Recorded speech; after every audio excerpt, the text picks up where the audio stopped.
Assalomu alaykum qadrli futbol muxlislari, futbol sevar do'stlar. Har doimgidek e'tiboringizga Zafar Bimronbek kanali ajoyib xabarlarni taqdim etadi. Qadrli do'stlar, kanalimizda yangi bo'lsangiz obuna bo'ling. Bugun yakshanbani kutmadim. Yakshanba albatta o'tib ketgan. Bugun ajoyib xabarlarni e'tiboringizga havola etmoqchiman. Avvalambor qadrli do'stlar, Jahongir O'rozov Germaniyaga emas, Rossiya Kazan shahrini Rubin klubiga transfer qilinganini mamnuniyat bilan e'lon qilmoqchiman.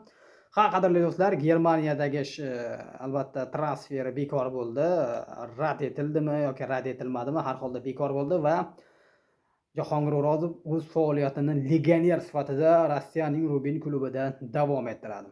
Bu birinchi yangilik. Ikkinchi yangilik qadrli do'stlar, o'tgan safar aytganman, ya'niki Behruz Karimov Shveysariyaning Lugano klubiga transfer qilindi. Asosiy yangilik qadrli do'stlar, men bugun O'zbekiston milliy terma jamoasi Fabio Cannavaro haqida gapirmoqchiman. Bugun ko'p gapirmayman, qisqaroq video qilmoqchiman. Bilasiz, Jahon chempionati 2026 yakuniga yetgandan so'ng terma jamoamiz vatanimizga qaytib kelishdi, lekin bosh murabbiy Fabio Cannavaro o'zini mamlakati, o'zini vatani Italiyaga ketgani futbol jamoatchiligi tomonidan, bloger va jurnalistlar, futbol muxlislari tomonidan katta e'tirozlarga sabab bo'lgandi. Va nima uchun Fabio Cannavaro terma jamoamiz bilan birga O'zbekistonga qaytib kelib barcha savollarga javob berib, Jahon chempionati tahlilini qilmadi degan savollar barchani qiziqtirgandi. Bugun Fabio Cannavaro keldi. Bugun emas, oldinroq kelib, O'zbekiston havosiga moslashib, sheriklaridan, umuman tarjimonlardan, xo'sh, o'zbek muxlislarini kayfiyati qanday? Ular sal bosilib qolishdimi? Endi savollarga javob bersam bo'ladimi? Ba'zi bir qiziqqon futbolchilar meni haqorat qilib, so'kib yoki menga qo'l ko'tarishmaydimi deb unga kimdir o'rgatgan, aytgan yoki bo'lmasa o'zi ular Fabio Cannavaro O'zbekiston xalqini, O'zbekiston insonlarini xarakterini bilib, hamma narsa sovigandan keyin u qaytib kelib, bugun matbuot anjumanida jurnalistlar savollariga javob berdi. Bilasizmi, men mana shu intervyuni ko'rib, qaysidir jihatdan Fabio Cannavaro'ni ortida, qadrli do'stlar, bir aniq, ishonarli, qo'rqma, men ortingda borman degan tank borligini his qildim. Ya'niki u bemalol qo'rqmasdan savollarga javob berdi. Bilasiz, Srechko Katanes oldingi bosh murabbiy, terma jamoamiz ustozi, kichkina detallarga, kichkina savollarga javob bermaslikka harakat qilardi. Ayrim vaziyatlarda ana shunday savollarga javob ham bermagan. Lekin Fabio Cannavaro har bitta savolga erinmasdan bemalol javob berdi. Xo'sh, birinchi asosiy savollarga o'tadigan bo'lsam, shunday savollar berildi. Siz O'zbekiston milliy terma jamoasini Jahon chempionati 2026 da ko'rsatgan natijalardan qoniqdingizmi, mamnun bo'ldingizmi degan savolga Fabio Cannavaro albatta shunchaki turib, ha, men qoniqdim. Men aytib o'tgandim, mendan, aynan terma jamoadan Jahon chempionatida katta narsa kutmang. Hamma narsani Osiyo Kubogiga 2027 da men ko'rsataman deb aytdim deb Fabio Cannavaro shunday javob berdi. Mana shunday qilib u o'zini oqladi. Mana shu garchi 3 ta o'yin, umuman o'rtoqlik o'yinlarini hisobga olsak, 5 ta o'yinda mag'lubiyatga uchragan terma jamoamiz o'yinidan Fabio Cannavaro qoniqqan. Albatta u bosh murabbiy, bunga mas'ul shaxs. Mayli, biz ham qoniqdik mana shu o'yinlardan. Shaxsan men aytmoqchiman, garchi bu o'tib ketgan bo'lsa, tarixda biz vafot etganimizdan keyin ham 50 yil, 100 yildan keyin qadrli do'stlar, mana shu Jahon chempionati gapiriladi. Men Kongo terma jamoasi haqida gapirgandimki, bundan yarim asr avval, ya'ni 50 yil avval Kongo Demokratik Respublika terma jamoasi Zoir nomi bilan Jahon chempionatida qatnashgan. Ular Jahon chempionatida bir marta ishtirok etgan. Mana shuni aytib o'tgandim va yana o'sha mavzuga to'xtalmoqchiman. Nima uchun? Jahon chempionatida O'zbekiston vaqtlar kelib 50 yil bo'ladimi? Qachonlardir bizni kelajak avlodlarimiz Jahon chempionati haqida gap ketganda albatta bu tarix zarvaraqlariga qoladi.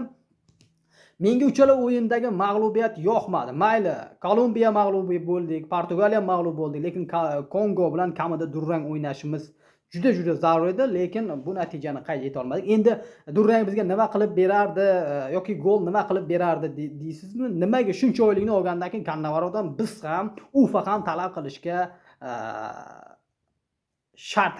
shart, unga mana shunday shartlar qo'yish kerak. Fabio Cannavaro bizga natija qilib ko'rsatishga majbur inson hisoblanadi. Chunki u shunchaki qaysidir klubni boshqargani yo'q, u vatan terma jamoasini boshqarmoqda. Mayli, Cannavaro haqida gapiradigan bo'lsak, xullas shunaqa holat bo'ldi, javob berdim. Men o'yindan qoniqdim dedi va keyingi savollar berildiki, siz nimaga Hojimat Erkinov va Aziz Turg'unboyevni terma jamoaga chaqirmadingiz? U aynan terma jamoaga yordam beradigan formada edi ushbu futbolchilar degan savolga ham Fabio Cannavaro shunday javob berdi, ya'niki men o'sha paytda futbolchilarni ko'rdim, ular to'liq formada emas, ya'niki o'zini yaxshi o'yin imkoniyatida emas edi. Shuning uchun men ularni qaydnomaga kiritmadim deb Fabio Cannavaro shunday javob berdi. Va yana shunday savollar bo'ldiki, Behruz Karimov haqida so'rashdi. Behruz Karimovni ketma-ket 2 marta maydonga tushirdiingiz, eng qizig'i Kolumbiyaga qarshi degan savolga Behruz Karimov shunday javob berdiki, kechirasizlar, Fabio Cannavaro Behruz Karimov haqida shunday javob berdiki, ko'pchilik buni risk, ya'niki tasodifan tushirib ko'rilyapti deb aytib o'tgandi. Lekin unday emas. Men yoshlarga ishonaman, Behruz Karimovga ham ishongandim. Shuning uchun Behruz Karimovni maydonga tushirdim. Nafaqat bitta o'yinda, ketma-ket 2 ta o'yinda tushirdim va bundan keyin ham men yoshlarga ko'proq imkoniyat beraman, yoshlar bilan ishlashda davom etaman dedi Cannavaro va yana shunday qo'shimcha qildiki, endi bundan buyog'i oldin terma jamoaga naf tekkan, terma jamoa bilan doim qaydnomalarga kiritilgan futbolchilarni men terma jamoaga taklif etmayman. Aksincha, hozirgi vaziyatda, hozirgi davrda o'zini yaxshi ko'rsata olgan har qanday futbolchini milliy terma jamoaga jalb etaman dedi Fabio Cannavaro.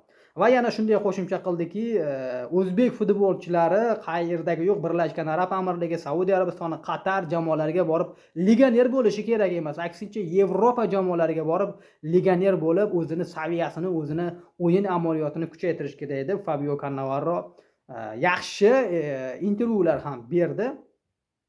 Va asosiy mavzulardan biri shunday bo'ldiki, siz nimaga Abduvohid Ne'matovni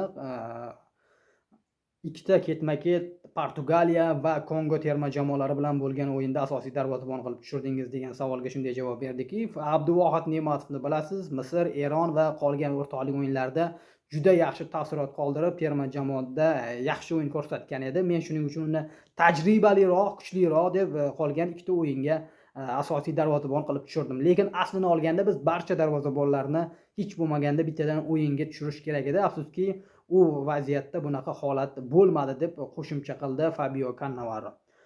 Qadrli do'stlar, Fabio Cannavaro yana juda ko'p intervyularga, savollarga javob berdi. Ijtimoiy tarmoqlarda albatta matbuot tarjimonini ko'rsangiz bo'ladi. Va yana qadrli do'stlar, u shunday aytdiki, AQShda jahon chempionatida biz tashkiliy ishlar bo'yicha hech qanaqa muammoga duch kelmadik. Buning uchun UFAga minnatdorchiligimni aytib qo'ymoqchiman dedi Fabio Cannavaro. Va matbuot anjumani tugadi. Qadrli do'stlar, men aytmoqchi bo'lganim, o'zimning shaxsiy fikrimga to'xtalmoqchiman. Futbol blogeri, futbol tahlilchisi deb yoki bo'lmasa futbol jurnalisti deb. Men xo'p, mayli, nafaqat men, hamma ishonsa kerak. Hozir jahon chempionatida yaxshi natija qayd eta olmadik, lekin Osiyo Kubogi 2027 da ishoning, men milliy terma jamoamizdan Fabio Cannavarodan kamida finalga bormaguncha men terma jamoamizdan, bilasizmi, Fabio Cannavarodan ham terma jamoamizdan ham xursand bo'lmayman. Aniqroq aytadigan bo'lsam, ko'proq narsani men bosh murabbiy Fabio Cannavarodan kutaman. Nima uchun? Chunki Cannavaroning gaplari u bemalol aytadiki, men jahon chempionatiga kafolat bermaganman, lekin Osiyo Kubogida men eng zo'r natija qilishga va'da beraman deb katta gapirdi. Ko'ramiz, mayli, biz yana unga imkoniyat bermoqda UFA tomonidan, muxlislar tomonidan umid qilamiz.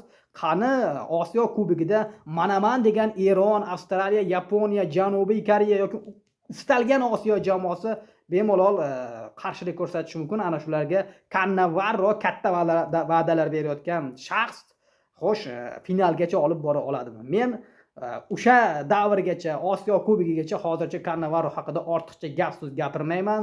Cannavaroga ishonch bildirishda davom etaman.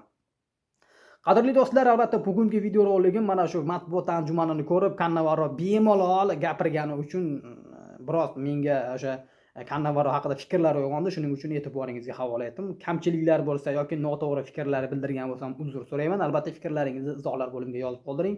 Eng qiziqarli xabarlarni o'tkazib yubormaslik uchun Zafar Imronbekka obuna bo'lib qo'ying. Xo'sh, Fabio Cannavaroni tutayotgan taktikasi yoki mana bunday fikrlarga qanday sizni javobingiz bor?